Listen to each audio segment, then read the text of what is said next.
Hello dear students, diploma course के 4th और 6th same के सभी वीडियो देखने के लिए चैनल को सब्सक्राइब करें। तो आइए वीडियो को शुरू करते हैं। आज तक हम लोगों ने ओवरहेड लाइन पर एस्टीमेट बना रहे थे, जो एक स्थान से दूसरे स्थान पर ले जाने में जो खर्चा आता था उसी को बना रहे थे। आज एस्टीमेट बनाने के लिए एक सवाल को लेकर आए हैं और सॉल्व किए। प्रश्न कह रहा है कि एक 15 kVA का लोड वहन करने के लिए 400 वोल्ट 3 फेज 50 हर्ट्ज 4 वायर की 1 किलोमीटर लंबी ओवरहेड लाइन ले जानी है। उक्त फीडर विद्यमान एलटी ओवरहेड लाइन से लिया जाता है। विद्यमान ओवरहेड लाइन 10 मीटर लंबे पीसीसी पोल पर स्थित है। कह रहा है कि पूरे कार्य में लगने वाली आवश्यक सामग्री की गणना कीजिए और लागत ज्ञात कीजिए। तो क्वेश्चन को देखते हैं ध्यान से। क्वेश्चन कह रहा है कि एक 15 kVA लोड वहन करने वाली, मतलब एक लाइन है 15 kVA लोड वहन करने वाली। ये लाइन हमारी क्या है, जा रही है। 15 kVA लोड वहन करने वाली ये लाइन हमारी जा रही है, जो कि 400 वोल्ट 3 फेज 50 हर्ट्ज 4 वायर की है। जो कि लाइन ये जा रही है यही 400 वोल्ट 50 हर्ट्ज 3 फेज की है, 3 फेज 4 वायर की है। अब यहां से कह रहा है कि 1 किलोमीटर लंबी ओवरहेड लाइन ले जानी है। यहां से 1 किलोमीटर लंबी ओवरहेड लाइन ले जानी है। अब कह रहा उक्त फीडर विद्यमान, मतलब ये हमारी एक्सिटिंग लाइन है। ओवरहेड लाइन जो है ये एक्सिटिंग लाइन है, जो कि ये जो एक्सिटिंग लाइन का जो पोल है क्वेश्चन में दे रहा है ये 10 मीटर है। यही इसी का वैल्यू दे रहा है, ये 10 मीटर है। और जो यही पोल है यही कह रहा है कि ये पीसीसी पोल है। इन्हीं की हमें क्या करना है, यहां से यहां तक ये 1 किलोमीटर की जो लाइन है इस पे आवश्यक सामग्री की गणना कर। आपको क्वेश्चन तो समझ। अब हमारा पहला स्टेप आता है एजम्पशन, पूर्वानुमान। पहला स्टेप है हमारा एजम्पशन। एजम्पशन में पहला पिस्टर है, पॉइंट कह रहा है कि लाइन पोल 10 मीटर लंबा। हम जो उपयोग अन्य जो हमारे लाइन है पोल होंगे एक्सिटिंग लाइन के बाद जो 10 मीटर दिया है, हम जो अन्य लाइन पोल भी यूज करेंगे वो भी 10 मीटर का होगा। कंडक्टर की माप ये दिया नहीं है, लेकिन हम कंडक्टर जो प्रयोग करेंगे ACSR कंडक्टर का प्रयोग करेंगे, इतने डाया का।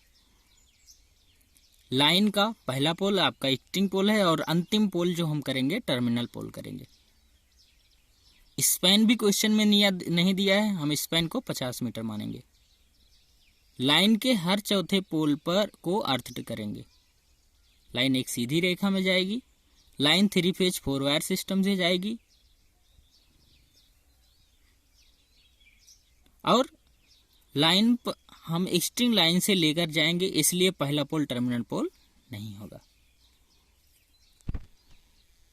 अगला पॉइंट आता है लाइन का स्पैन। लाइन का स्पैन हमारा 1 किलोमीटर दिया है, एक हो जाएगा 1000 मीटर। स्पैन हमने माना 50, हमारे पोल कितना आ जाएगा, line span 20। Total number of pole 20 आ जाएंगे। क्यों? क्योंकि ये ऑलरेडी एक्सिटिंग लाइन है। नई लाइन होती 20 + 1 हो जाता है, 21 पोल लगते हैं, इसलिए नंबर ऑफ पोल कितने हो जाएंगे, 20। कंडक्टर की साइज की गणना करनी है, इसके लिए हमें करंट फाइंड करना होगा। इनके लिए हमारा 15 kVA का लाइन है, हमारा लोड है, तो उनसे हमने निकाला कि करंट की वैल्यू 216.51 एम्पियर। तो कंडक्टर एम्पियर निकाला हमने, करंट की वैल्यू निकाल लिया। अब कंडक्टर जो प्रयोग करेंगे वही हमारी वैल्यू जो हमने यहाँ पर माना है इस कंडक्टर की। अब कंडक्टर की लेंथ क्या हो जाएगी, 4 वायर सिस्टम है, 1 किलोमीटर तक है, वो 2% सैग के साथ हमने इंक्लूड करके निकाला, तो आया हमारा 40-80 मीटर। तत्पश्चात आपको सिंगल लाइन डायग्राम दिख रहा होगा। अब आता है single line diagram. Single line diagram हमारा कहता है, single line diagram total number of pole कितने हैं 20, हमने 20 पोल को दिखाया। 1 2 3 4 5 6 7 8 9 10 11 12 13 14 15 16 17 18 19 और 20 पोल को दिखाया हमने। यही हमारी जो एग्जिस्टिंग लाइन है जो हमारी ऑलरेडी जा रही है 15 kV की। अब इस जो हमारा टर्मिनल जो हमारा पोल है, एग्जिस्टिंग लाइन की जो पोल है जो कि 10 मीटर दिया था क्वेश्चन में, 10 मीटर का जो पोल है उसी को हमने क्या किया, स्टे सेट लगा दिया। स्टे सेट इसलिए लगाया क्योंकि ये पोल यहाँ से जब लाइन को खींचेंगे तो पोल को वहीं पे,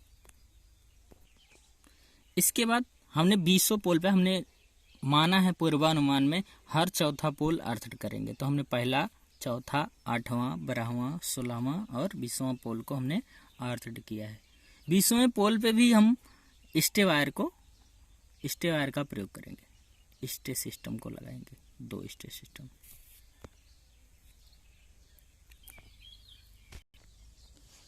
आपको दिख रहा होगा ये टर्मिनल पोल का पूरा फिगर। आप पूरा फिगर पहले ध्यान से देख लीजिए बनाने के लिए अपने, जिसमें आपको दिख रहा होगा कि ये RYB 3 लाइन और N 3 फेज, यही 3 फेज 4 वायर की लाइन जो वहाँ से टर्मिनल पोल तक आई है, लास्ट वाला पोल, ये इसके बाद आई लूप गार्ड के द्वारा जोड़ी गई है, जिसमें रील इंसुलेटर सबसे नीचे। एक वायर दूसरे वायर से 280 mm पर है, एक वायर दूसरे वायर से कितने mm पर है, 280 mm पर। ये आ करके डी क्लैंप और डी क्लैंप के द्वारा साइकिल इंसुलेटर से जुड़े गए हैं। यहाँ पर आपको दिख रहा होगा डी क्लैंप, ये हमारा क्या है, डी क्लैंप है। और ये जो इंसुलेटर प्रयोग किया गया है ये साइकिल इंसुलेटर है। अब अन्य फिगरों की भांति बाकी ये भी फिगर है, ये पोल कैप है अपना आपका। इसके बाद आपका स्टे वायर है, स्टे वायर के साथ स्टे इंसुलेटर के साथ स्टे वायर लगा हुआ है। इस संपूर्ण पोल की ऊंचाई कितनी है, 10 मीटर। इसका 1/6 भाग आपके नीचे होता है, आपको पता है जब हमने आपको बता रहे थे। तत्पश्चात हम उन्हीं के सामग्री की गणना करते हैं। सबसे पहले देखते हैं जो एग्जिस्टिंग लाइन है, एग्जिस्टिंग लाइन के कौन कौन से इक्विपमेंट प्रयोग किए गए हैं। इसमें टोटल हम प्रयोग किए हैं 6 equipments. Number 1 cycle insulator, cycle clamp, jumper, earth wire clamp, barbed wire और स्टे सेट। इनकी मात्रा भी क्रमशः 4, 4, 10, 1, 8 और 2 है। दर भी क्रमशः 25, 62, 17, 25, 2 और 600 है। उसी हिसाब से मूल्य हो जाएगा 100, 272, 70, 15, 16 और 12 है। दूसरा पॉइंट आता है आपका पीसीसी पोल। 10 मीटर लंबा जो पीसीसी पोल है, इनकी टोटल संख्या कितनी है, 20। दर इनकी क्या है, 950 रुपये। मूल्य हो जाएगा 19,000 रुपये। साइकिल इंसुलेटर 20 चौक 80, 80 मात्रा होगी इनकी। दर होगा 25, मूल्य हो जाएगा 2,000। साइकिल इंसुलेटर क्लैंप, इनकी भी मात्रा कितनी होगी, 80। दर हो जाएगा 68, मूल्य हो जाएगा 54,40। ACSR कंडक्टर 6/1 × 2.56 mm, इनकी आवश्यक मात्रा कितनी है, हमने उधर निकाला है 40-80। दर कितनी है इनकी, 17, मूल्य हो जाएगा 69,360। अगला हमारा होता है अर्थ वायर जो 7/6 SWG का है, GI वायर है। इनकी मात्रा कितनी हो जाएगी, 10-20। दर हो जाएगा 30, मूल्य हो जाएगा 30-60। अर्थ वायर क्लैंप, इनकी आवश्यक मात्रा कितनी है, 20। दर हो जाएगा 15, मूल्य हो जाएगा 300 मिनट। बंधक तार 160 मीटर, दर हो जाएगा 2 रुपये, मूल्य हो जाएगा 320 रुपये। प्रोटेक्टिव लूप वायर, इनकी आवश्यक मात्रा है 195 मीटर, दर है 3, मूल्य हो जाएगा 585 रुपये। अर्थिंग सेट, हमारे 6 अर्थिंग सेट थे, आपको क्वेश्चन में दिखा हुआ था।